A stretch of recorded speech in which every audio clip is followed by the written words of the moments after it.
My name is Claire Mitchell, and I'm 31 years old. If you walked past my life 3 months ago, you'd think I was doing pretty well. On the corner of Maple and 3rd, there's a little brick building with a faded green awning and a chalkboard sign that always seems slightly crooked no matter how many times I fix it.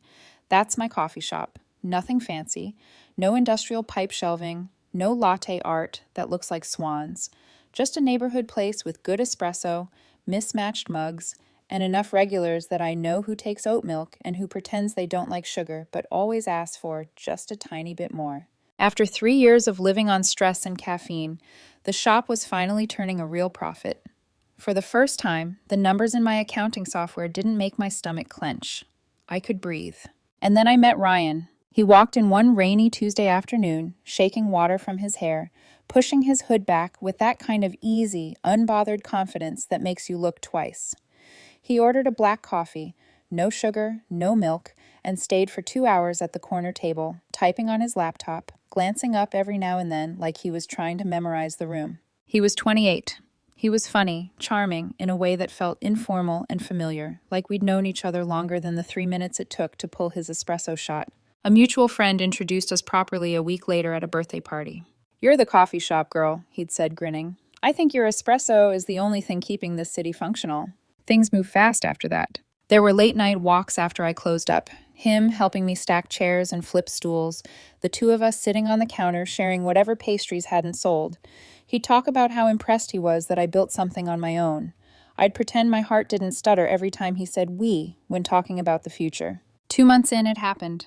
We were at my apartment, takeout containers on the coffee table, some forgettable movie murmuring in the background. Ryan had been quiet all night, more fidgety than usual. He kept pausing the movie like he was about to say something, then starting it again. Finally, he muted the TV and turned toward me. "I need to tell you something," he said. His voice was too calm, the kind of calm that comes right before an earthquake. My stomach dipped. My brain started flipping through possible disasters. Secret kid, married, terminal illness, in that split second before he answered. "I have a criminal record," he said. The room felt smaller. "For what?" My voice sounded distant, like I was hearing it from another room. He swallowed. "Theft.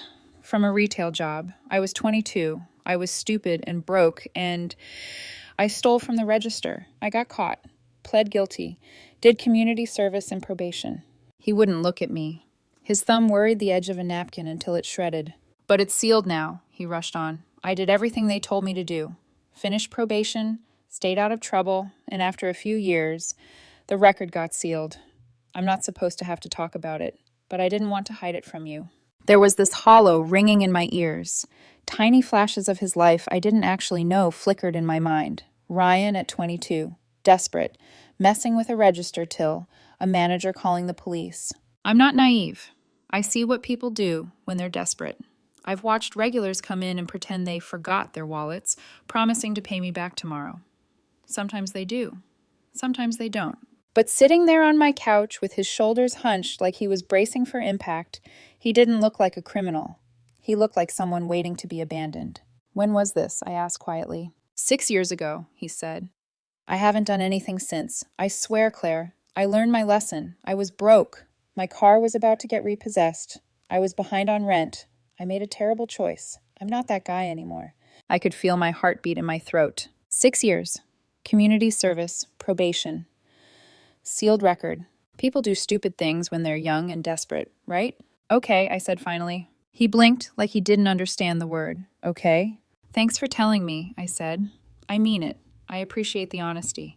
"You're not upset?" His eyes searched my face like he was looking for cracks. "It was 6 years ago," I said, more confidently than I felt. "You did what the court asked. It's sealed. You're not hiding it from me now. We're good." His shoulders dropped. His eyes glossed over with relief he didn't bother to hide. He reached for my hand like it was a lifeline. "You're the first person who hasn't bolted," he said, voice rough. "Every other time I've tried to be honest about it, people just look at me like I'm a walking red flag and vanish." I squeezed his hand back, trying to ignore the warning bell quietly chiming in the back of my mind. "You own a business. You handle cash every day. He has a theft charge." I silenced it. I wanted to believe him. We moved forward. 4 months after we started dating, Ryan was basically living at my place. He kept clothes in my dresser, a toothbrush in my bathroom, his cologne on my nightstand. He'd stop by the shop on his lunch break, sometimes running the register for me if the line got long. At some point, I gave him the combination to my office safe. It felt like the natural next step at the time. I was alone a lot. If there was ever an emergency, if I got sick, if I couldn't make it in for some reason, I told myself it made sense that he could get to the cash for deposits, lock up, help out. I even joked about it. "You know this is trust at the highest level, right?" I'd said, punching in the code and showing him how the older keypad sometimes stuck on the 4.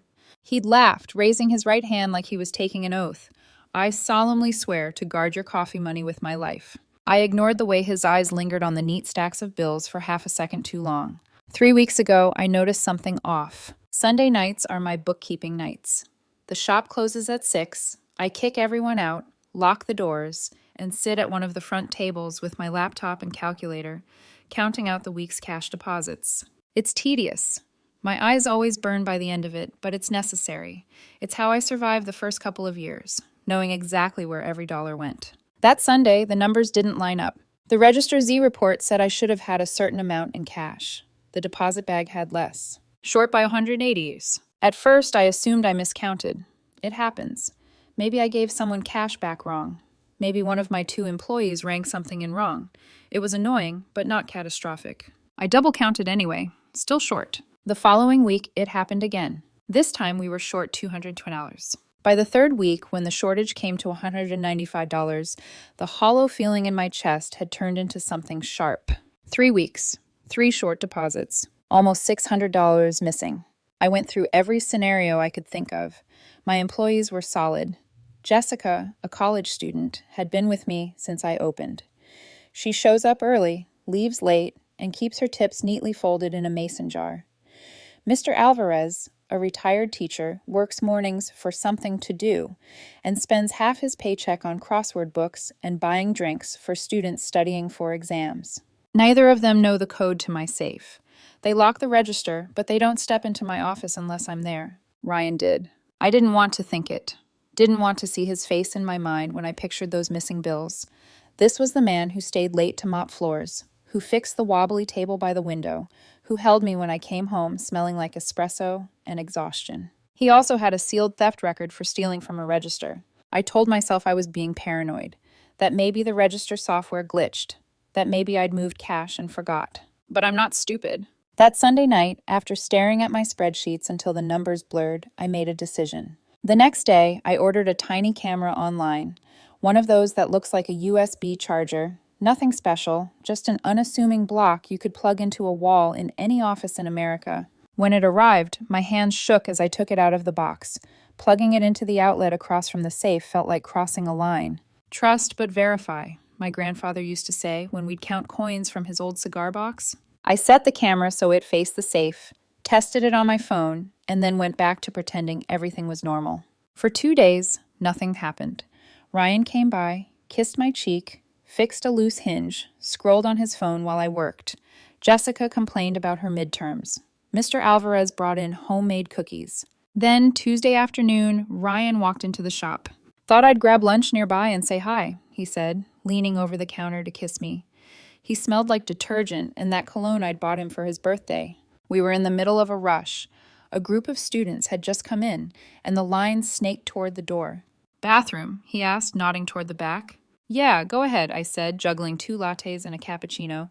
"You know where everything is." He disappeared down the hallway toward my office and the restroom. I didn't think about it again until that night. It was past midnight when I finally sat on my couch, the apartment dark except for the bluish glow of my phone.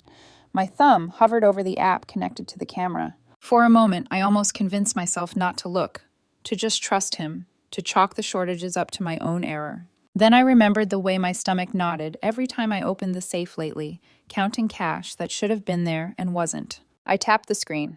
The footage loaded, grainy, time-stamped. I scrubbed through the day until I saw him. Ryan entered my office, glanced once over his shoulder, then shut the door behind him. He didn't go near the bathroom. He went straight to the safe. I watched him punch in the code I'd given him months ago, the way his fingers moved quickly, confidently. The old keypad light flickered, the door swung open. My heart hammered so loudly I could hear my own pulse in my ears. He reached into the deposit bag, thumbed through bills, pulled out what looked like 2 folded hundreds.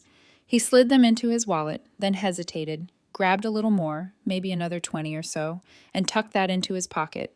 45 seconds, that's all it took. He closed the safe, smoothed his hair in the reflection of the computer monitor like he was about to walk onto a stage, and left the room looking exactly the way he'd found it. If I hadn't seen it with my own eyes, I wouldn't have believed it. I watched the video 3 times, hoping I'd somehow misinterpreted, that maybe he was moving the cash somewhere safer, that there'd be a note explaining everything. There wasn't. Just him, my boyfriend, the man who cried telling me about his one stupid mistake 6 years ago. Stealing from my safe like it was nothing. My hands were shaking, but it wasn't from sadness.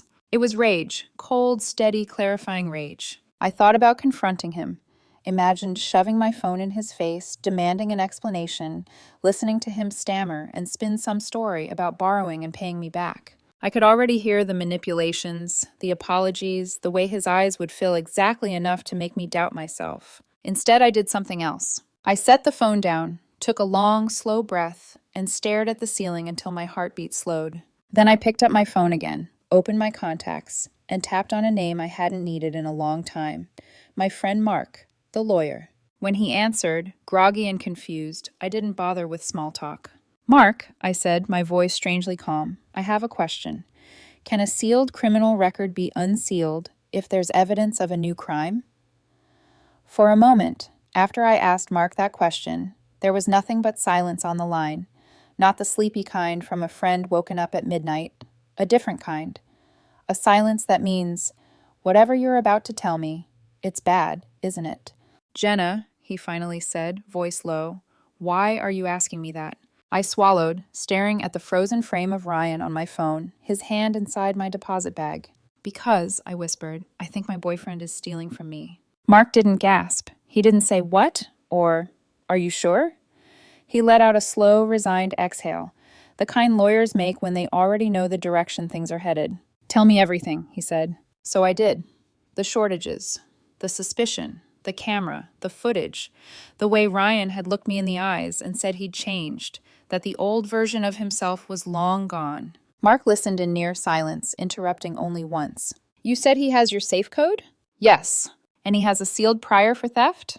"Yes." Another pause, then, "Sealed records can be unsealed if the DA believes there's a new offense that shows a pattern.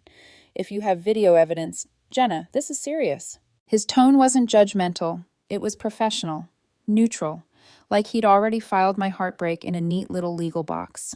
"What do I do?" My voice cracked, despite my best effort. "You file a police report," he said. "Tomorrow, first thing. You document every discrepancy, you give them the footage, and let the DA handle the rest." I pressed my free hand to my forehead. "Shouldn't I talk to him first?" I asked, though I already knew the answer. Mark didn't sugarcoat it. "Absolutely not. If he denies it, he'll manipulate you. If he admits it, he'll pressure you to drop it. If he panics, he might run or destroy evidence. Go through the legal system, Jenna, not through him." I closed my eyes and nodded, even though he couldn't see me. "Okay," I whispered. "I'll do it. Call me as soon as the report is filed. And Jenna, I'm sorry." I hung up, staring into the dark of my apartment. Outside, a car drove by, headlights sweeping across the ceiling like a quiet spotlight. In any other story, maybe this would have been the moment I broke down, cried, screamed, and threw something. But I felt neither sadness nor devastation. Just clarity, a cold, sharp focus that made the room feel colder. The next morning, the shop smelled like cinnamon and roasted beans, cheerful and warm, a direct contradiction to the metallic pit in my stomach. I wasn't sure how I managed to greet customers like nothing was wrong. Maybe people with broken hearts deserve Oscars more often. Around 10, Ryan texted me. "Ryan, morning beautiful. Want to grab dinner tonight?" Dinner. With the man who stole from me less than 24 hours ago. Me. Sure. I typed it out with steady hands. If he noticed anything off, he didn't say. He sent a heart emoji. I stared at it until the screen dimmed. By noon, I walked into the police station with a folder full of evidence. Bank records, register reports, the printout showing shortages, still frames from the footage. The detective recognized me instantly. "You're the coffee shop owner, right?" he said, offering a faint smile. "Love your mochas." His friendliness didn't soften anything. When he asked, "So what happened?" I told him. When I said the words, "my boyfriend," he didn't flinch. When I showed him the footage, his jaw tensed just a little. "How much total?" he asked. "About 600 over 3 weeks. More, probably, but only that much on video." He nodded, scribbling notes with grim efficiency. "Given his prior," he said, "the DA will likely petition to unseal. This is repeat offender behavior." Hearing someone else say it, repeat offender, made everything feel real in a way that hit deeper than I expected. I signed the statement. The detective shook my hand, and I walked out into the blinding afternoon sun feeling like a stranger in my own skin. That night, Ryan showed up at my apartment smiling, holding takeout, telling me stories about his day. Clients, jokes, traffic, all the normal little things that used to make me feel warm. Now they made my skin crawl. He sat on my couch, ate my food, kissed my temple. I didn't say a word about any of it. Not the missing money, not the camera, not the report, not the fact that the DA was already reviewing everything. I watched him laugh at the movie like he hadn't been stealing from me for weeks, like he hadn't looked me in the eyes and sworn he'd changed. I kept my face calm, my voice soft, my breath even. Playing normal was easy, disturbingly easy. Maybe because it wasn't me faking normal. It was him. The next morning, the call came. Not from the police, from Ryan's best friend, screaming. "What did you do to him? Jenna, what the hell is wrong with you?" I blinked, measuring my tone. "I'm at work. What's going on?" "The cops arrested him at his job. They dragged him out in front of everyone. He's calling me from jail saying you had him arrested." Customers glanced up from their lattes as my voice went cold. "He stole from my business," I said evenly. "I have video evidence." "Over a few $100s? You're insane." I hung up, blocked the number. An hour later, another call. His mother. Her voice cracked with panic. "Please, Jenna, drop the charges. He made a mistake." "A mistake?" I repeated. "He has a prior for theft." "That was sealed. He has a shopping addiction. He was desperate." "He isn't desperate," I cut in. "He stole from me, repeatedly." She sobbed. "He could go to prison." "He should have thought of that before stealing." "How can you be so cold? He loved you." "No," I said quietly. "He loved access." I hung up, blocked that number too. The next day his father showed up at my shop. A large, broad man, the kind who expects his presence alone to intimidate. "We need to talk," he said. "We can talk right here," I replied, not looking up from my counter. "I'm working." "You're destroying my son's life over pocket change." "Your son stole from me," I said, steady as stone. "That's on him." "We'll pay you back. Double. Just drop this." "You can't drop criminal charges," I said, and I already testified before the grand jury. His face reddened. "You testified?" "Yes," I said, meeting his eyes. "They indicted him." "This isn't over," he growled. "It is," I said, nodding toward the door. "Leave. Now." My employee picked up the phone behind me. "Sir, I will call the police." He left. The bell above the door jingled softly behind him, a strangely gentle sound after so much fury. I stood there, hands flat on the counter, breathing slow. I wasn't shaking. I wasn't scared. I was done. By the time the preliminary hearing rolled around the following Monday, I thought I'd be numb. But numb isn't the right word. It was more like walking underwater. Every movement slow, every sound muffled, every emotion held at arm's length so I didn't drown in it. I sat on the hard courtroom bench with my victim impact statement folded inside my purse, the paper warm from my hands. I'd read it so many times I could practically recite it. The betrayal, the financial damage, the loss of trust, the part I didn't write but kept feeling anyway. I didn't just lose money. I lost the version of myself who believed you. When they brought Ryan in, everything inside me shifted. He entered in County Jail Orange, wrists shackled, ankles bound. He'd lost weight. Dark circles pooled under his eyes. His hair was unwashed, his face pale. He saw me immediately, and he broke. His mouth trembled, and tears filled his eyes instantly, as if he'd been holding them back for days, and the sight of me snapped whatever thread he was clinging to. I didn't move. I didn't look away. If heartbreak had a physical form, it would have been the air between us. His attorney, older, exhausted, carrying a stack of files, guided him to the defense table. Ryan kept glancing back at me like a man pleading for rescue from a storm he created. For a brief, nauseating second, something inside me ached at the sight of him. Not out of love, out of grief, for the illusion I'd once held on to. Then the DA stood, crisp and controlled, and the spell broke. "Your Honor, the state is presenting evidence in the matter of People v. Ryan Dalton," he said. "Dalton." Hearing his last name spoken in that sterile, echoing room stole what was left of the softness in me. The DA pulled up the video. The moment it began to play, the courtroom shifted, everyone leaning slightly forward. There he was, my Ryan, walking into my office, glancing over his shoulder, punching in the code, opening the safe. On screen, he calmly peeled off the bills, sliding them into his wallet and pocket. 75 seconds, that was all. But those 75 seconds rewrote our entire relationship. I watched him steal from me in silence. No tears spilled, no shaking hands, no cracked breath. I'd cried enough when I watched it the first time. Now, it was evidence. The judge raised an eyebrow. Ms. Mitchell, is that your office and safe? Yes, Your Honor. And is that the defendant opening it with a code you provided? Yes. And were you aware he would be accessing your safe that day? No. The judge nodded grimly. Ryan's attorney stood and began with what I assumed was his strongest argument. Your Honor, my client struggles with a compulsive shopping addiction. The judge cut him off mid-sentence. Counselor, he accessed a secure safe without permission. Please do not trivialize this. The attorney tried again. He had intended to repay Ms. Mitchell. Did he leave a note? The judge asked. No, Your Honor. Did he inform the victim? No, Your Honor. Did he document an agreement to repay? Silence. The judge's voice sharpened. That is not borrowing. That is theft. Ryan stared at the table, shoulders shaking. For a moment, I thought he might look at me, say something. But he didn't. He couldn't. Then the DA presented the sealed record petition. Your Honor, given the striking similarity between this offense and the defendant's previous retail theft conviction, we request permission to unseal the prior record to demonstrate pattern. I felt the loudest silence of my life settle in the room. Ryan's head snapped up. His attorney jumped to his feet. That conviction was sealed under statute.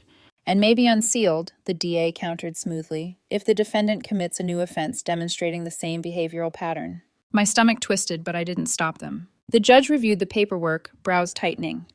This prior conviction involved theft from an employer, access to a secure area, and similar monetary values. Ryan began shaking his head violently. The judge sighed. Petition granted. The prior record will be unsealed. His mother, seated behind him, gasped. His father whispered, No. God, no. For a long moment, the only sound in the courtroom was Ryan's fractured breathing. Then the DA laid out the plea offer. 3 years in state prison. Eligibility for parole after 18 months. Full restitution. 5 years probation after release. Ryan's attorney leaned toward him, whispering urgently. Ryan sobbed, shaking so hard I could hear his cuffs clink. They asked for 15 minutes. When they returned, his voice was barely audible when he answered the judge. I'll take the deal, Your Honor. The judge accepted it, but what came next, no one expected. Note, he said, flipping another file, the defendant is also in violation of a 10-year probationary term from his prior conviction. My heart clenched. I hadn't known about that. His attorney clearly hadn't either. This new theft triggers an automatic additional sentence, the judge continued, 18 months. Ryan's mother let out a guttural cry. His father stood, shouting, This is insane! He's not a criminal. Bailiffs rushed to push them back. The total was laid out plainly, 4.5 years, a minimum of 3 before parole. Ryan collapsed into his seat, sobbing uncontrollably as they chained his wrist to his waist before escorting him out. As he passed me, he mouthed something through tears. I'm sorry. For a moment, unbearably brief, something inside me twisted, the echo of love that wasn't real anymore. I didn't respond. Not with words, not with expression. Just silence. After the courtroom emptied, his mother approached, eyes red, voice trembling. I hope you're satisfied, she spat. You destroyed his life. I met her gaze evenly. He destroyed it first. No, he needed help. He needed not to steal. Her face crumpled. He loved you, she whispered. No, I said softly. He loved opportunities. She staggered back like I'd slapped her, then turned away sobbing. I walked out of the courthouse into the cool air, the world feeling painfully bright and strangely quiet. Not relieved, not triumphant, not broken. Just done. 3 weeks after the sentencing, a plain white envelope arrived in my mailbox. No return address. Just my name in rushed handwriting, the letters tilted slightly, as if written by someone trying not to shake. Inside was a cashier's check for $600 and another for the court costs. The note attached was short. Here, paid in full. I hope you're satisfied. I didn't recognize his handwriting, but I didn't need to. His mother had been quiet since the courtroom. Quiet had clearly ended. I set the check aside, made myself a cup of coffee, and stared out the window while the kettle clicked cool. I wasn't satisfied, not unsatisfied either. What I felt was something colder, quieter. Closure, maybe. A week later, I got the final message I knew was coming. A long, furious rant from Ryan's best friend on social media. He didn't tag me, of course. Cowards don't. He wrote paragraphs about how I went nuclear, how I ruined Ryan's life over pocket change, how I should have talked to him instead of betraying him. People were commenting, arguing, speculating, and for the first time since the whole nightmare began, I didn't feel like defending myself. Let them talk. But then something surprising happened. One of the shop's regulars, a quiet man who always ordered peppermint hot chocolate and tipped exactly $2 every time, jumped into the thread. His comment read, "If someone steals from you repeatedly, you don't work it out. Actions have consequences." She protected herself and her business. That isn't cruelty. That's boundaries. Others chimed in. People who knew me. People who'd seen me build my coffee shop from nothing. People who watched me drag every chair out each night, grind every bean, count every dollar. Suddenly, the comments shifted. His friend doubled down. Then the thread got locked. I closed the app and went back to steaming milk. That small act, closing the app, felt like cutting a cord. In the weeks that followed, life didn't magically go back to normal. But it went on. I changed the safe combination, updated my security system, installed cameras covering every angle of the shop, front, back, hallway, office. I made a new policy. No one, under any circumstances, has access to the office safe except me. No exceptions, not anymore. My employees didn't complain. If anything, their relief was palpable, like they'd been waiting for me to stop letting someone into the heart of my business who didn't belong there. The shop actually got busier. Word spread, as it always does in tight-knit neighborhoods. One customer even told me, "People respect owners who don't let themselves get walked all over." I smiled politely, but inside a sad, quiet thought echoed. I didn't stop him to gain respect. I stopped him because no one else would. Dating was strange. I went on 2 first dates. Both were polite, awkward, perfectly fine. And on both, the first question out of my mouth, half joking, half not, was, "So, any criminal convictions I should know about?" They laughed. I didn't. Trust wasn't rebuilt overnight. Maybe it wouldn't be for a long time. But I was trying. A month after Ryan entered state prison, I received one last letter. This one was from his mother. Beautiful cursive on thick stationery, dramatic, expensive paper that tried to mask the rage inside. The letter called me. Vindictive, heartless, selfish, judgmental. A woman who destroyed a promising young man's life over scraps. She wrote, "You should be ashamed. I hope karma finds you." I didn't respond. I folded the letter once, slid it back into the envelope, and dropped it into the trash. Not because I didn't care, but because I finally understood something that had taken months to see clearly. People like her weren't crying for the son who faced consequences. They were crying for the son who never learned any. Some nights, I still replay the first weeks with Ryan, the charm, the warmth, the ease. But then I replay the footage, that 75-second clip where he shut my office door, opened my safe, and stole from me without hesitation. That video is the truth. Everything before it was just a beautiful lie I wanted to believe. People ask if I feel guilty. The honest answer? No, not even a little. He had 6 years to grow, to change, to seek help, to build himself into someone trustworthy. Instead, he repeated the exact same crime against someone who trusted him more than anyone else in the world. He chose that path. I chose to protect myself. Both of us lived with the consequences. He's not my problem anymore. My life is quieter now, more stable. The shop is thriving. My employees smile more. My nights are peaceful. And every morning, when I unlock my safe and count the bills inside, I feel something I haven't felt in a long time. Safe.